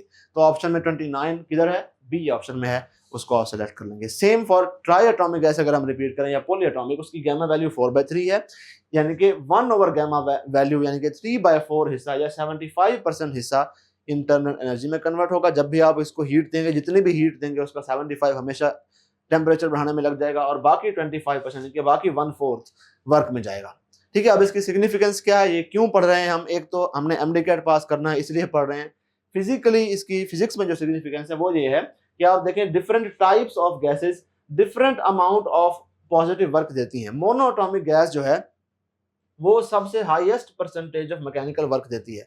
तो अगर आपने हीट इंजन बनाना है या कोई भी ऐसी डिवाइस बनानी है जो थर्मोडायनेमिक्स के उसूल पर काम करती है, जिसमें आप हीट देते हैं और आपको आगे वर्क चाहिए, स्टीम इंजन फॉर एग्जांपल, आपने हीट दी है, कोयला जलाया है, आपको आगे ट्रेन भगानी है, आपको मैक्सिमम मैकेनिकल वर्क चाहिए अपनी गिवन हीट का, तो मैक्सिमम 100% नहीं होगा। ऐसा नहीं है कि आपने 100 जूल हीट दी और आगे से आपको 100 जूल ही वर्क मिल गया, this is not realistically possible. Maximum amount of work जो आप हासिल कर सकते हैं दैट इज 40%। आपके पास एक पिस्टन है, आपने उसको गैस उसमें रखी हुई है, आपने हीट दी, आपको आपकी गिवन हीट का सिर्फ 40%, आपने 100 जॉउल हीट दी तो 40 जॉउल आपको वर्क मिलेगा, उसको आप यूज कर सकते हैं। ठीक है, और इसमें सबसे मैक्सिमम मोनोटॉमिक गैस देती है, इसी वजह से आप हीलियम या नियॉन को या आर्गॉन को, इस टाइप की इनर्ट गैसेस को यूज करते हैं एज योर वर्किंग सब्सटेंस। किसी भी थर्मोडायनेमिक सिस्टम में अगर आपने कोई वर्किंग सब्सटेंस यूज करना है, वर्किंग सब्सटेंस क्या होता है, जिसको हीट देते हैं और वो आगे वर्क देता है आपको। इंजन में समझे, इंजन है, इंजन वर्किंग सब्सटेंस है आपका, तो उसमें जो गैस यूज करेंगे आप प्रेफरेबली वो मोनोटॉमिक यूज करेंगे, ताकि वो उसको जो आपने हीट दी है वो गर्म ना हो, हमें सारी की सारी हीट का जो मैक्सिमम पोर्शन है वो आगे मिले एज अ वर्क। अगर आपने पॉलीएटॉमिक यूज कर ली तो आप जितनी भी हीट देंगे 75% तो उसको गर्म करने में यूज करेगी, वो गर्म ज्यादा हो जाएगी, काम नहीं करेगी। ठीक है ना, मोनोएटॉमिक गैस जो है वो गर्म कम होती है, काम ज्यादा करती है। पॉलीएटॉमिक गैस और डायटॉमिक गैस ये जो है ये गर्म ज्यादा हो जाती है, काम इन्होंने कम करना है। ठीक है, तो ये इसकी एक एप्लीकेशन है। अब एक और छोटा सा टॉपिक है टेम्परेचर स्केल्स का, कि 3 टाइप्स के स्केल्स हैं, Celsius, kelvin, Fahrenheit. I hope आपको अच्छे तरीके से आते होंगे, हम इसको हल्का सा रिवाइज ही कर रहे हैं, और कुछ ट्रिकी से पॉइंट्स जो इनमें आपको आने चाहिए, कुछ रट्टे वाले पॉइंट्स, वो मैं आपको बता दूंगा। ठीक है, जब भी हम कोई टेम्परेचर स्केल एस्टेब्लिश करते हैं, हम एक लोअर फिक्स्ड पॉइंट और एक अपर फिक्स्ड पॉइंट डिसाइड करते हैं। लोअर फिक्स्ड पॉइंट हमेशा फ्रीजिंग पॉइंट ऑफ वाटर होता है, अपर फिक्स्ड पॉइंट हमेशा बॉइलिंग पॉइंट ऑफ वाटर होता है। फॉर नाउ, आगे कोई नया स्केल एस्टेब्लिश हो जाए तो अलग बात, अभी तक हमारी कन्वेंशन यही रही है। सो lower fixed point Celsius degree का, सेल्सियस स्केल का हम 0 डिग्री लेते हैं, कि पानी कहाँ पे बॉयल होता है, 0 डिग्री पर। ये किसने कहा? किसी ने नहीं कहा, हमने खुद मेकअप कर लिया, सेल्फ क्रिएटेड है हमारा स्केल। हमने खुद ही कह दिया कि पानी जिस पर फ्रीज हो रहा है उसको मैं 0 कहूंगा। सपोज मैं आज पहली मरतबा सेल्सियस स्केल क्रिएट कर रहा हूँ, इससे पहले सेल्सियस स्केल नहीं था, तो मैंने खुद से ही ये बना के बात बता दी है कि जिस टेम्परेचर पर पानी फ्रीज हो रहा है उसको मैं आज से 0 डिग्री सेल्सियस कहूंगा, और जिस टेम्परेचर पर पानी बॉयल होता है उसको मैं आज से 100 डिग्री ऑफ सेल्सियस कहूंगा। ये सेल्फ मेड अप बात है, जब पहली मरतबा स्केल बनता है ऐसा ही बनता है। तो 0 और 100 के बीच में जितने भी टेम्परेचर की रेंज है, इसको उस सेल्सियस ने, साइंटिस्ट ने 100 छोटी छोटी डिवीजन में कन्वर्ट कर दिया। इस तरह से उसने एक स्केल बना दिया पानी को रेफरेंस रख के। यही चीज रेफरेंस रख के केल्विन साहब ने एक डिफरेंट तरीका यूज किया। उन्होंने कहा कि जिस टेम्परेचर पर पानी फ्रीज होता है उसको 273 कह दो, और जिस टेम्परेचर पर पानी बॉयल होता है उसको 373 कह दो, और दोनों के बीच में 100 डिविजन्स होंगी। सो इसकी भी उसी तरह से 100 डिविजन्स हैं लोअर फिक्स पॉइंट और अपर फिक्स पॉइंट के बीच में। सेल्सियस की भी उतनी ही है। सो एक केल्विन वाली जो डिवीजन है वो 1 डिग्री वाली डिवीजन के बराबर होगी। हम अब कहेंगे कोई भी पर्टिकुलर सब्सटेंस 1 केल्विन जितना गर्म हुआ है, तो मतलब 1 सेल्सियस जितना गर्म हुआ है। केल्विन स्केल पर भी वो पारा उतना ही ऊपर जाएगा, सेल्सियस स्केल पर भी उतना ही ऊपर जाएगा। So a change of 1 Celsius is equivalent to a change of 1 Kelvin. But absolutely ये बराबर नहीं होते। यहाँ पर जो टेम्परेचर है वो 273 है, यहाँ पर जो टेम्परेचर है उसका 0 है। सो 1 केल्विन 1 सेल्सियस के बराबर नहीं होता। A change of 1 kelvin is equal to a change of 1 Celsius. तीसरा जो स्केल है फ़ारेनहाइट का है। इसमें जो लोअर फिक्स पॉइंट है वो 32 degree Fahrenheit, higher fix point 212 है। यानी कि आप गौर से अगर देखें तो लोअर फिक्स पॉइंट और अपर फिक्स पॉइंट के बीच में 100 का डिफरेंस नहीं है, 180 का डिफरेंस है। तो इसकी जो डिविजन्स बनेगी वो छोटी छोटी बनेगी, क्योंकि उन्हीं 2 फिक्स पॉइंट के बीच में आपने डिविजन्स 180 बनाई है 100 की बजाय, तकरीबन लगभग डबल बनाई है। तो इसकी 1 डिग्री छोटी होगी एज कम्पेयर टू इसकी 1 डिग्री के या इसके 1 केल्विन के। सो अगर हम इसको एक्चुअल में अरेंज करें तो 1 डिग्री ऑफ सेल्सियस का जो चेंज है वो 1 केल्विन के चेंज के बराबर होता है, और फ़ारेनहाइट पर वो 1.8 डिग्रीज ऑफ फ़ारेनहाइट के बराबर होता है। इसकी 1 डिवीजन इसकी 1.8 डिवीजन के बराबर होती है। ये बात आपने याद रखनी है। अब कुछ चीजें हैं जो इंटर कन्वर्जन के फॉर्मूलाज आपको आई होप ऑलरेडी आते होंगे। सेल्सियस में जो भी वैल्यू हो 273 ऐड कर दो, केल्विन आ जाएगा। केल्विन में जो वैल्यू हो 273 सब्ट्रैक्ट कर दो, सेल्सियस आ जाएगा। ये तो बेसिक है। अगर आपको सेल्सियस में वैल्यू पता है, उसको पहले 9.5 से यानी कि 1.8 से मल्टीप्लाई करें, फिर उसमें 32 ऐड करें। और अगर आपको फ़ारेनहाइट पता है तो पहले 32 सब्ट्रैक्ट करेंगे, फिर मल्टीप्लाई करेंगे 5/9 से, 9/5 की बजाय। ठीक है ना? तो ये बात याद रखनी है बच्चे। यहाँ पर भी पहले मल्टीप्लाई करके फिर सब्ट्रैक्ट कर रहे होते हैं, यहाँ पर एक मिस्टेक वाला पॉइंट है। ये 5/9 की वैल्यू 0.5 होती है, यानी कि आप इसको 1/2 भी अप्रॉक्सीमेटली लिख सकते हैं अगर कैलकुलेशन इजी बनानी है। लेकिन फिर थोड़ा सा एरर आ जाएगा, फिर अकॉर्डिंगली करीब करीब आंसर सिलेक्ट करना है होशियार होके। अब कुछ रट्टे वाले इसके पॉइंट्स हैं इन टेम्परेचर स्केल्स के, जो as it is theoretically question आता है आपको। ह्यूमन बॉडी टेम्परेचर तीनों के तीनों स्केल्स में आपको याद होना चाहिए, 98.6 फ़ारेनहाइट में, 37 डिग्रीज ऑफ सेल्सियस में और 310 केल्विन में। रूम टेम्परेचर 25 डिग्री सेल्सियस को रूम टेम्परेचर माना जाता है, फ़ारेनहाइट में ये 77 होता है और केल्विन में 298.15 होता है। ट्रिपल पॉइंट ऑफ वाटर, जिस पॉइंट पर तीनों के तीनों स्टेट्स ऑफ वाटर को एग्जिस्ट करती हैं, लिक्विड वाटर भी, गैसियस वाटर भी और जो है सॉलिड वाटर भी, और आपस में इक्विलिब्रियम में होती हैं, उसको ट्रिपल पॉइंट कहते हैं। ये जो पॉइंट होता है ये 32 डिग्री फ़ारेनहाइट का होता है, 0.01 केल्विन का होता है, बेसिकली 273.16 होता है। तो ये एग्जैक्ट 0 और एग्जैक्ट 32 नहीं होता, थोड़ा सा ज़्यादा ही होता है, ठीक है ना। केल्विन के मुताबिक वो 273 है, आप वैसे उसको 0 और 32 लिख दें, इट्स टोटली फाइन, कोई मसला नहीं है। एब्सोल्यूट 0 केल्विन को कहते हैं, ये डिग्रीज ऑफ सेल्सियस में नेगेटिव 273.15 होता है और नेगेटिव 466 होता है फ़ारेनहाइट में। ये रट्टे वाली चीज़ें ये आपने याद करना, ये आपका काम है। कुछ मजीद भी चीज़ें हैं। क्वेश्चन आता है कौन से टेम्परेचर पर फ़ारेनहाइट और सेल्सियस स्केल्स को इंसाइड करते हैं, वो है -40। -40 के ऊपर फ़ारेनहाइट स्केल और सेल्सियस की वैल्यू सेम होगी। फ़ारेनहाइट और केल्विन जहां पर कोइंसाइड करते हैं वो होता है 574 केल्विन और 574 फ़ारेनहाइट, दोनों बराबर होते हैं। अच्छा जी, there is no temperature where centigrade and kelvin coincide, क्योंकि सेंटीग्रेड और केल्विन में हमेशा 273 का गैप होना है। जितना सेंटीग्रेड होगा 273 डिवीजन ऊपर केल्विन का टेम्परेचर होगा, ये कम होगा तो वो भी कम होगा, और दोनों का डिवीजन साइज भी बराबर है, तो ये आपस में कभी कोइंसाइड नहीं कर सकते, ये एक फैक्ट है। बाकी चीज 1 केल्विन की चेंज 1 डिग्री की चेंज के बराबर है, लेकिन 1 सेंटीग्रेड एक्चुअल में 1 केल्विन के बराबर नहीं है, तो ये मैं बता चुका हूँ। 1 डिग्री ऑफ सेंटीग्रेड की चेंज 1.8 डिग्रीज ऑफ फ़ारेनहाइट के चेंज के बराबर होती है, ये भी मैं पीछे बात बता चुका हूँ। अब इसकी क्या सिग्निफिकेंस है, यहाँ पर क्वेश्चन आता है कि 1 डिग्रीज ऑफ सेल्सियस हमने टेम्परेचर चेंज किया, बताओ फ़ारेनहाइट में कितना चेंज किया। तो बच्चे क्या करते हैं, 1 डिग्री ऑफ सेल्सियस को इस फॉर्मूले में पुट करके जो फ़ारेनहाइट की वैल्यू आती है वो लगा देते हैं, ऑप्शन में वो वैल्यू होती है, आंसर गलत हो जाता है। उसने आपसे पूछा है 1 डिग्री का चेंज वो किया है, कितना फ़ारेनहाइट में चेंज हुआ होगा। ये फार्मूला की कोई तुक नहीं बनती वहां पर यूज करने के, आपको पता होना चाहिए कि 1 degree of Celsius 1.8 degree of Fahrenheit की डिवीजन के बराबर होती है। 1.8 से मल्टीप्लाई कर दें, आपको कहेंगे किसी टेम्परेचर हमने किसी गैस का 100 डिग्री ऑफ सेल्सियस बढ़ाया है, कितने फ़ारेनहाइट बढ़ाया है, तो इसको 1.8 से मल्टीप्लाई करते हैं, 180 फ़ारेनहाइट आपने बढ़ाया उसका टेम्परेचर। इस तरह से आपने अप्रोच करना है। क्वेश्चन कर भी लेते हैं इसका एक। A temperature scale notes a 30 degrees of Celsius change in temperature. What is the change in Fahrenheit?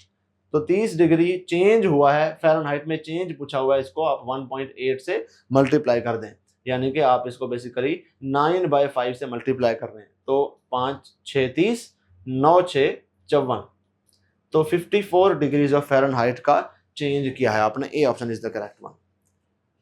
अब एक और इंपॉर्टेंट सा टॉपिक है, छोटा सा, एक ही सिंपल फॉर्मूला है basically, that is first law of thermodynamics.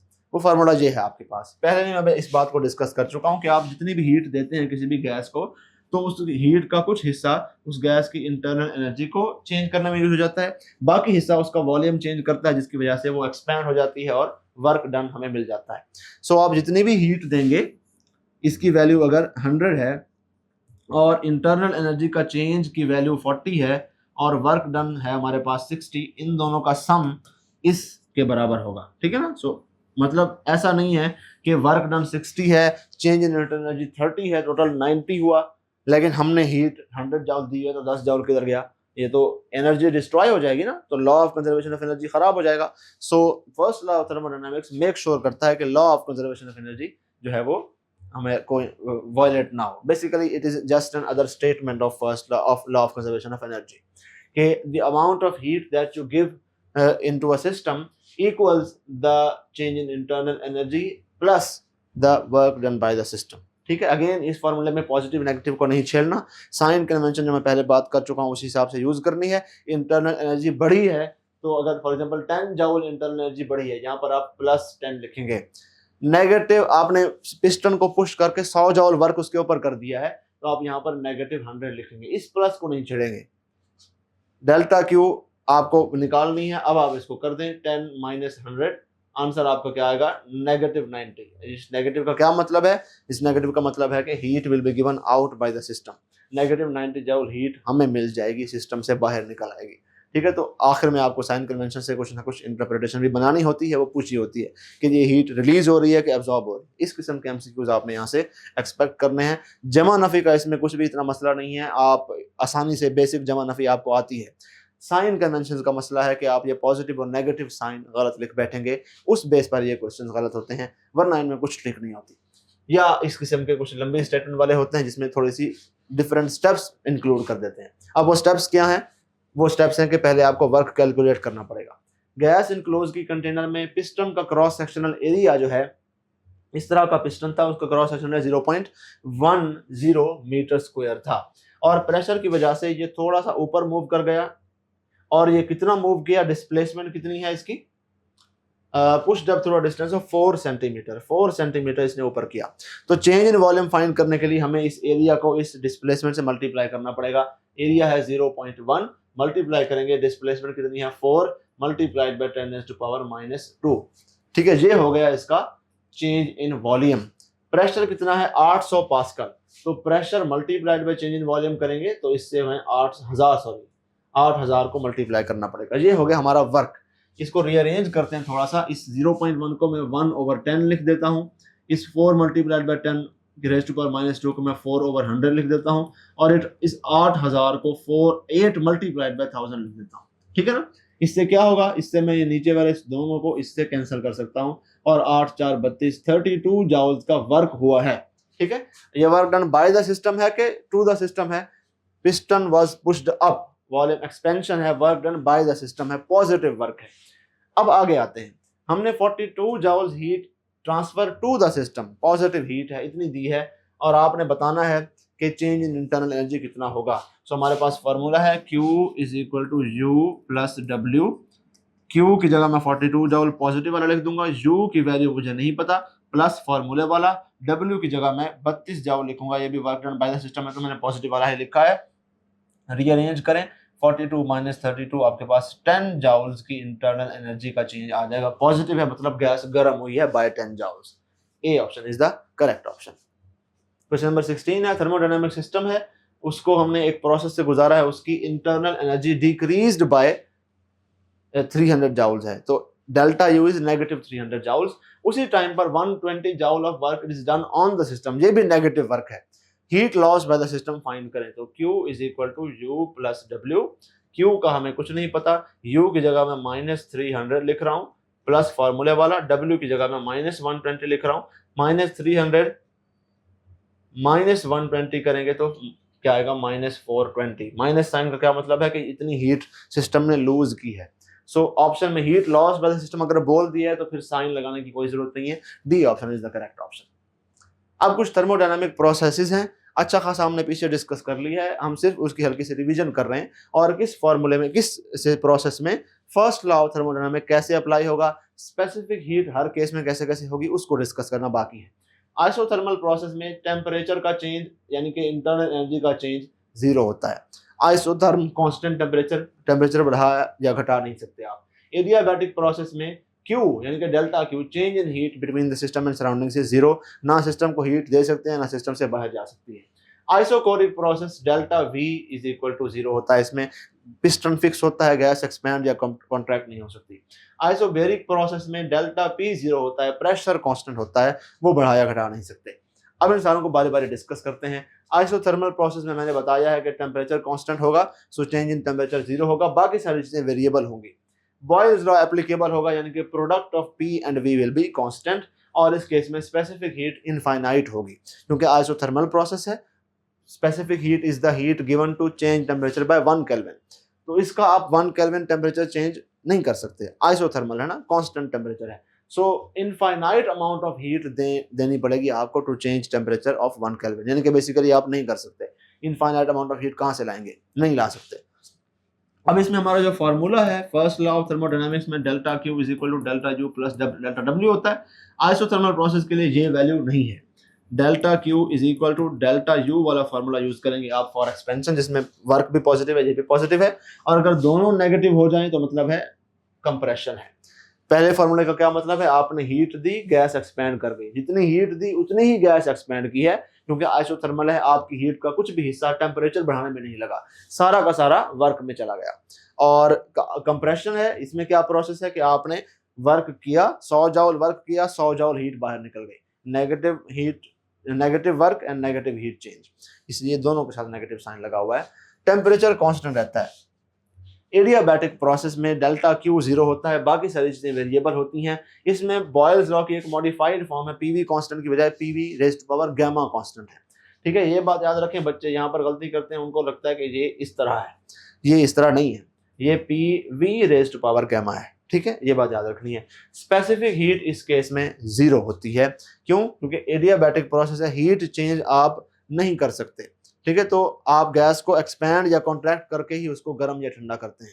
आप एक्सपैंड करेंगे ठंडी हो जाएगी, पिस्टन ऊपर खींच लेंगे, आप उसको कंप्रेस करेंगे, पिस्टन नीचे कर देंगे, गैस गर्म हो जाती है। सो आपका वर्क टेम्परेचर में चेंज होता है। आपने वर्क अगर नेगेटिव किया है तो टेम्परेचर चेंज भी नेगेटिव एंड वाइस वर्सा।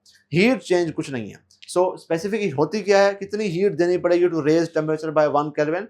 इस केस में आपको कुछ हीट नहीं देनी पड़ेगी to raise temperature by 1 kelvin, आप हीट दिए बगैर ही टेम्परेचर चेंज कर पा रहे हैं। So specific heat is 0। ठीक हो गया? हमारे पास फॉर्मूला पूरा का पूरा जो फर्स्ट लॉ का है, delta Q is equal to delta U plus W है। इसमें ये वाली वैल्यू 0 हो जाएगी, इसको रीअरेंज करेंगे तो delta U is equal to negative delta W, मतलब नेगेटिव वर्क किया, पिस्टन को नीचे पुश किया, positive change in internal energy, gas गर्म हो गई। इसका उल्टा होगा कि आप नेगेटिव साइन डेल्टा यू के साथ लगा दें, उधर पॉजिटिव साइन लगा दें। इसका मतलब क्या हुआ, पॉजिटिव वर्क किया, एक्सपैंड किया, गैस ठंडी हो गई, negative change in internal energy. तो ये भी आपको एमसीक्यू में पूछे जा सकते हैं कि what is the first law of thermodynamics for an adiabatic expansion या फॉर एन आइसोथर्मल कंप्रेशन, तो आपको ऑप्शन में ढूंढ के लगाना पड़ेगा। अब comparison of isotherm and adiabat, जब आप पीवी ग्राफ बनाते हैं आइसोथर्म का तो इस किस्म का आपको कर्व मिलता है, इसको आइसोथर्म कहते हैं। एडियाबैट उसी किस्म का होता है लेकिन थोड़ा सा मोर स्टीप होता है, स्लोप ज्यादा होती है, और slope of the adiabat to the slope of isotherm जो रेशो होता है ये भी गामा के बराबर होता है। लेकिन ये गामा की डेफिनेशन नहीं है, गामा की डेफिनेशन वही है कि gamma is the ratio of specific heat at constant pressure to the specific heat at constant volume, ये भी गामा के बराबर होता है। तो मोनोटॉमिक गैस के लिए इसकी वैल्यू 1.67 है, यानी कि रेशो ज्यादा है। एडियाबैट की स्लोप बहुत स्टीप है, आइसोथर्म की बहुत ही लेस स्टीप है, फर्क ज्यादा है स्लोप्स में। और 1.3 है पॉलीएटॉमिक के लिए, ये थोड़ी सी कम रेशो है, यानी कि आइसोथर्म की जो स्लोप है उससे ज्यादा तो है एडियाबैट की स्लोप, लेकिन उतनी ज्यादा नहीं है। ये वैल्यू आपको ये बताती है। आइसोकोरिक प्रोसेस में वॉल्यूम कांस्टेंट रखते हैं, बाकी सब कुछ जो है वो वेरिएबल होता है। इसमें आप गेल-लुसाक्स लॉ अप्लाई करते हैं। गेल-लुसाक्स लॉ में कांस्टेंट वॉल्यूम के ऊपर आप प्रेशर और टेम्परेचर का ग्राफ ड्रॉ करते हैं। प्रेशर बढ़ता जाता है तो टेम्परेचर बढ़ता जाता है। कांस्टेंट वॉल्यूम है, टेम्परेचर आप बेसिकली एक्चुअल रिलेशन उल्टा होता है कि टेम्परेचर और प्रेशर का रिलेशन है। कांस्टेंट वॉल्यूम पर गैस को रख के नीचे से आग जला दें तो गैस थोड़ी सी जो है बौला जाती है, उसके मॉलिक्यूल्स फास्ट मूव करना शुरू हो जाते हैं, ज्यादा प्रेशर एक्सर्ट करते हैं, इस किस्म का ग्राफ मिलता है। ये गेल-लुसाक्स लॉ होता है। अब इस केस में जो स्पेसिफिक हीट है उसको हम CV कहते हैं, specific heat at constant volume, और होती कितनी है, इतनी होती है, ये हम पहले पढ़ चुके हैं। इस केस में आप अगर ये बनाएंगे फर्स्ट लॉ ऑफ थर्मोडायनामिक्स तो delta Q is equal to delta W plus delta W होता है। ठीक है ना, तो डेल्टा यू तो रहेगा, डेल्टा डब्ल्यू 0 हो जाएगा क्योंकि वर्क डन 0 है इसमें। तो अगर दोनों पॉजिटिव है मतलब आपने हीट दी, इंटरनल एनर्जी बढ़ गई, आग जलाई, गैस गर्म हो गई। नेगेटिव है दोनों के साथ तो मतलब आपने हीट निकाली और इंटरनल एनर्जी नेगेटिव चेंज आ गई, गैस ठंडी हो गई। So this is isochoric heating और cooling. This is not compression और expansion because compression and expansion is not possible in isochoric process. Isobaric process pressure constant रखना है, बाकी सारी चीजें वेरिएबल हैं। यहाँ पर जो स्पेसिफिक हीट होगी उसको हम CP से रिप्रेजेंट करेंगे। फॉर्मूला उसका आपके सामने है, CP is equal to gamma times CV, यानी कि gamma times R over gamma -1। यहाँ पर फर्स्ट लॉ ऑफ थर्मोडायनामिक्स सारा का सारा एप्लीकेबल होगा, कुछ भी यहाँ पर वैल्यूज आपकी जो है वो ड्रॉप नहीं होंगे बिकॉज नथिंग इज 0। हीट भी गिवन है, कुछ इंटरनल एनर्जी में कन्वर्ट हो रहा है, और डेल्टा डब्ल्यू भी है। रियल लाइफ में मोस्ट प्रोबेबली आइसोबैरिक प्रोसेस ही किया जाता है, जैसा कि हमने पीछे हीट इंजन में पढ़ा कि हीट इंजन में आप जितनी कुछ देते हैं उसका कुछ परसेंट जाता है डेल्टा यू में और बाकी जो जाता है वो डेल्टा डब्ल्यू में जाता है। तो आप सोच समझ के गैस चूज करते हैं कि ऐसी गैस चूज करूं जिसमें जो इतनी हीट दूं उसका थोड़ा सा हिस्सा बस डेल्टा यू में जाए, ज़्यादा से ज़्यादा हिस्सा मुझे डेल्टा डब्ल्यू में चाहिए, और वो गैस मोनोटॉमिक गैस है जिसका तकरीबन 40% हिस्सा जाता है वर्क में, यूजफुल मैकेनिकल वर्क में, बाकी हीट में कन्वर्ट हो जाता है। सो this is all about thermodynamics. ये सारे के सारे टॉपिक्स आपने अच्छे तरीके से करने हैं। कुछ अगर आपको कहीं पर खामी लगती है कि हाँ यहाँ पर मेरे कॉन्सेप्ट थोड़े से हिल गए हैं, उनको अच्छे तरीके से रिवाइज करें, ज़्यादा से ज़्यादा प्रैक्टिस करें, और लास्ट डे पर अगर आपका सुबह MD-CAT है, आपने सुकून करना है, सोना है, रेस्ट करना है, अपने दिमाग को थोड़ा सा रेस्ट देना है। जितना कुछ आपने करना था आपने कर लिया। You don't need to push your brain even further. So this is all about thermodynamics. ये हमारा वन शॉट लेक्चर सीरीज का लास्ट लेक्चर था। आई होप दीज लेक्चर्स थोड़े से आपके लिए हेल्पफुल हुए होंगे, ताकि रिवीजन में एक डायरेक्शन आपको मिल गई होगी कि रिवीजन क्या क्या करूँ, क्योंकि इतना स्कैटर्ड पढ़ लिया होता है, पता नहीं चल रहा होता कि आप कंपाइल करके करना क्या है। सो बेस्ट ऑफ लक, अल्लाह आपको कामयाब करे। बहुत ढेरों दुआएं आपके लिए, मेरे लिए भी दुआ कीजिएगा, मैं भी आपके लिए दुआ करूँगा। जिस दिन आपका एग्ज़ाम है उस दिन प्रोबेबली शायद मेरा भी कोई एग्ज़ाम हो। सो अल्लाह आपको कामयाब करे, अल्लाह मुझे भी कामयाब करे। Thank you so much. खुदा हाफिज़।